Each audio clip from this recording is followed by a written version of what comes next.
And 99% ng agent gusto magbigay ka muna ng reservation fee bago sila kumilos. Salamat po, Ma'am Grocery, ah. Ganda po ng name nyo. Okay?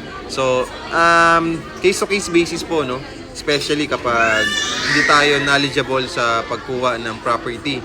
So, kaya tayo gumagawa ng ganitong content para maging aware din yung mga ibang buyers natin na nakikinig sa atin, mga naka-follow sa channel natin. So, before talaga tayo magbigay ng reservation fee, kailangan i-check nyo muna yung eligibility ninyo, yung kakayahan ninyo, kung ma-approve ba tayo doon o hindi.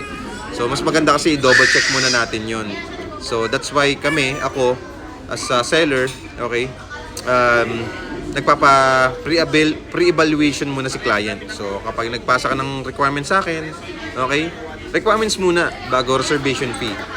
Kumbaga, requirements muna, and then site viewing, and then kapag okay na lahat, okay, saka tayo magre-reserve. Ganun po sa amin, okay? So, hindi rin kami basta-basta kumukuha ng reservation fee kapag alam namin hindi pasok. Kasi anong gagawin ng 10,000 pesos sa mga bulsa namin, okay? Wala namang mangyayari, di ba? So, yung iba, kumukuha ng reservation fee kahit alam nilang hindi pasok. Okay, yung kliyente nila, basta lang makabenta sila kasi meron silang hinahabol na quota. Which is true. Okay? Meron silang hinahabol na quota, so kahit hindi ka qualified, basta makapag-reserve ka, meron silang declared sales para dun sa kanilang allowance, para sa kanilang salary. Okay? Kasi sa totoo lang, sa real estate industry ngayon, kapag wala kang benta, wala kang allowance. Pero sabi naman kasi sa developer namin, wala kaming allowance kahit piso. Commission based lang talaga kami. Okay, so tandaan natin, no?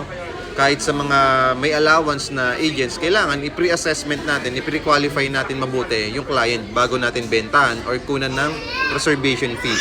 Kasi syempre, naapektuhan din yung ibang sellers na matitino, 'di ba?